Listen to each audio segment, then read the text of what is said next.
This is a group where I look at it and I if I could like take an eraser and just like erase Gen G and then like write in Nongshim Red Force, I'm like, this is exactly what I would want.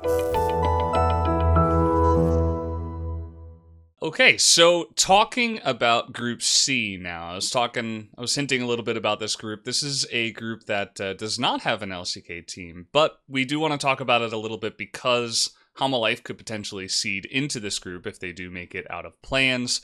And so the group would be, in that case, PSG Talon, Fnatic, Royal Never Give Up, and Hama Life Esports. So, Wolf, what are your initial thoughts about this group? This is where I think Hanwha Life Esports run could potentially end because I do think they are the weakest of the Korean teams we are bringing to Worlds this year. Even though their form was very strong at the end of well, not even really at the end of the season during the Worlds qualifiers. PSG Talon, it's a slightly different form this year than we saw at MSI, and obviously they didn't come in into this season being like the top team from the region necessarily. Um, but they're a really strong team. RNG, old rivals of the LCK from MSI, very strong. And Fnatic looks pretty good right now too.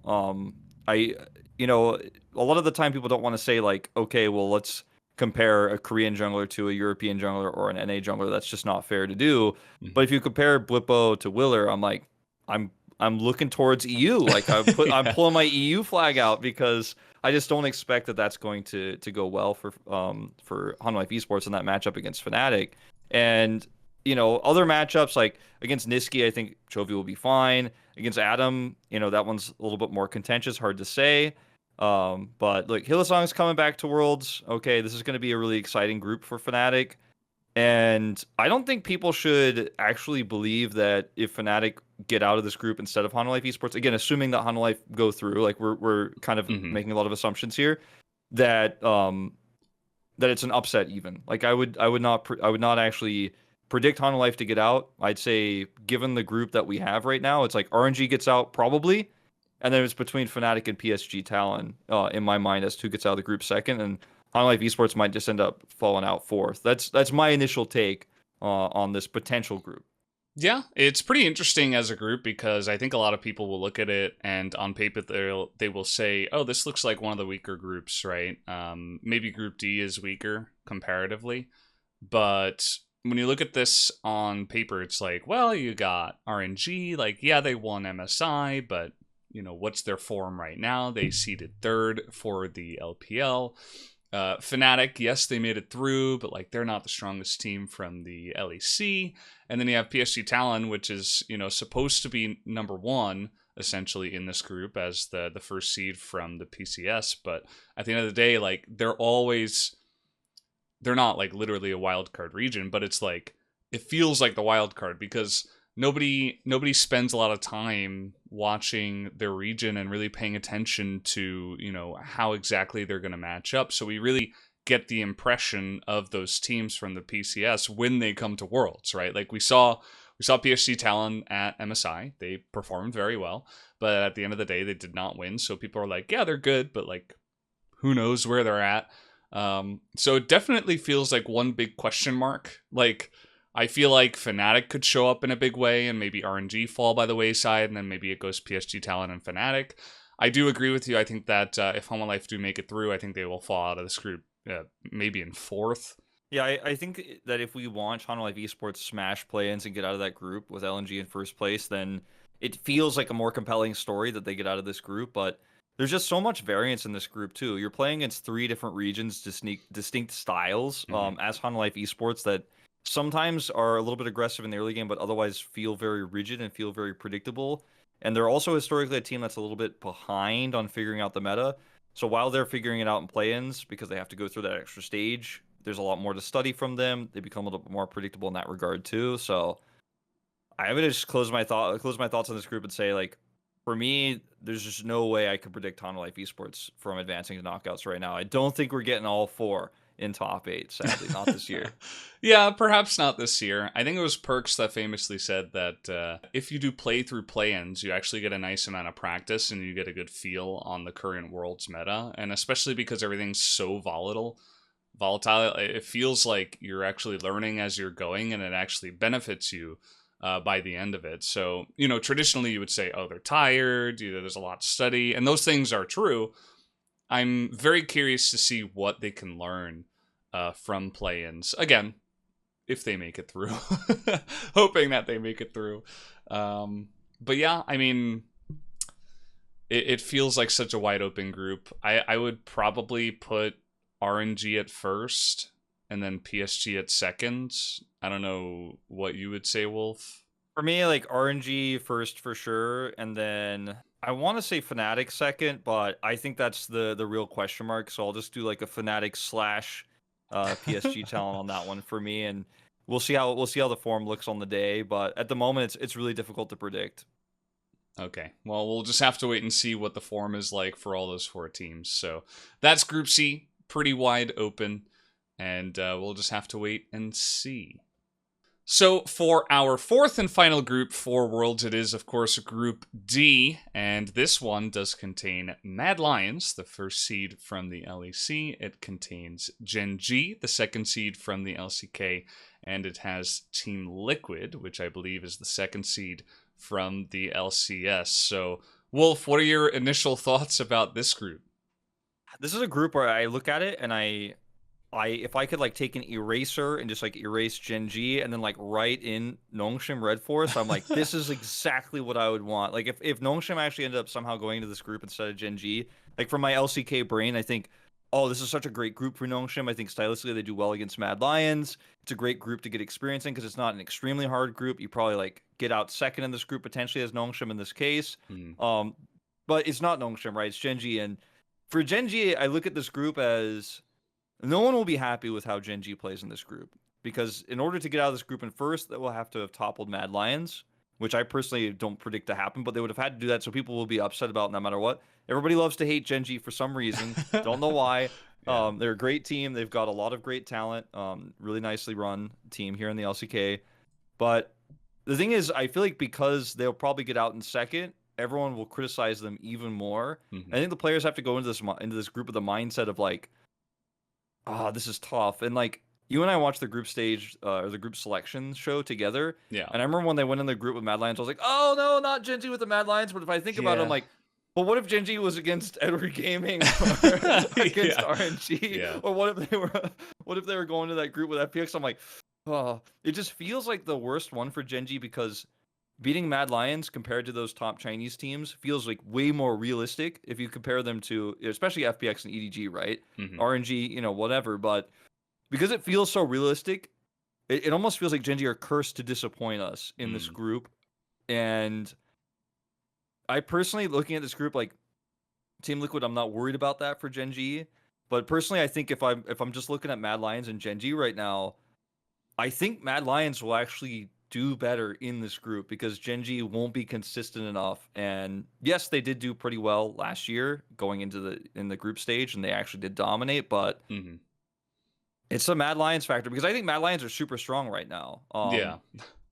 I mean, BDD versus Humanoid is one of the matchups to look at for Gen G, where you're like, okay, BDD should win this because Humanoid makes a lot of mistakes in the laning phase. Yeah. Like BDD is very aggressive, and like Carzzy versus Ruler, you're like, well, I mean, Ruler seems favored, although he was in very poor form at the end of the LCK season.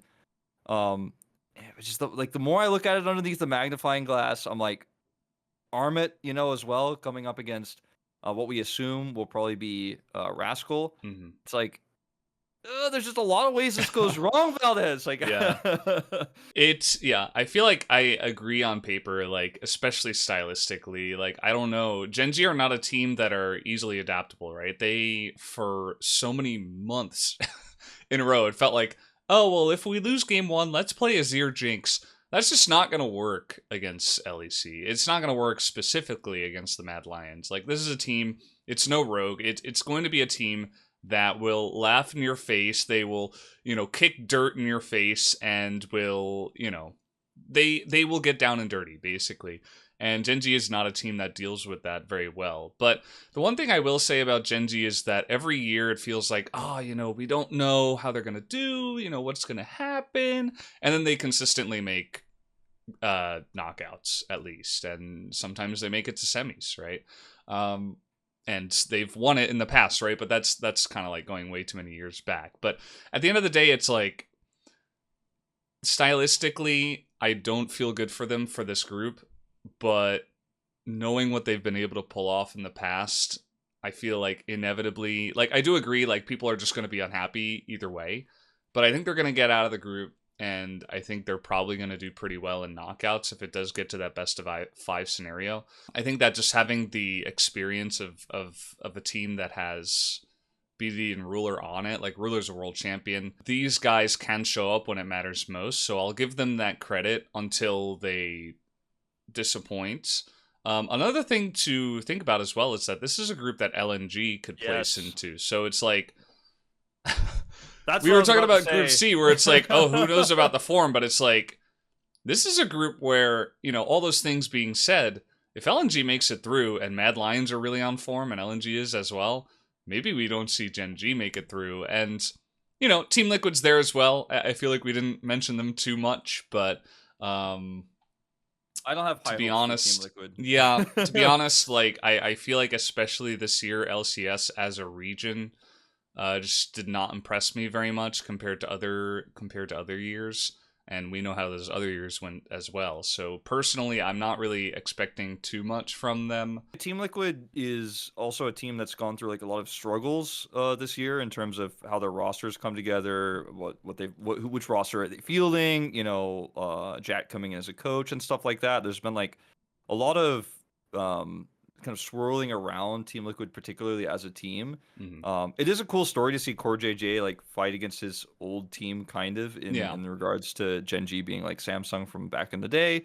And that's a cool storyline. But something I thought about while we were talking about this for Gen G is that I think that LNG, but to a further extent, like Mad Lions, are both extremely decisive teams. That's the one thing I really appreciate about Mad Lions' play.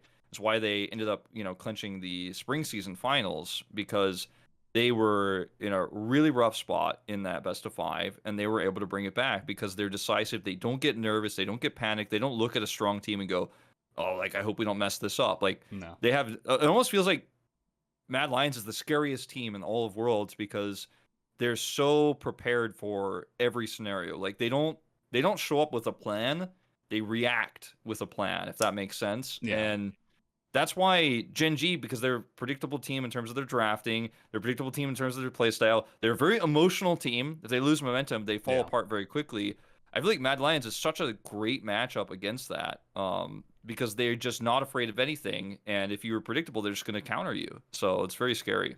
Yeah, it's really scary, and that's why I think we're both kind of on the same page, kind of giving Mad Lions number one and Gen G number two. You can tell me if you disagree.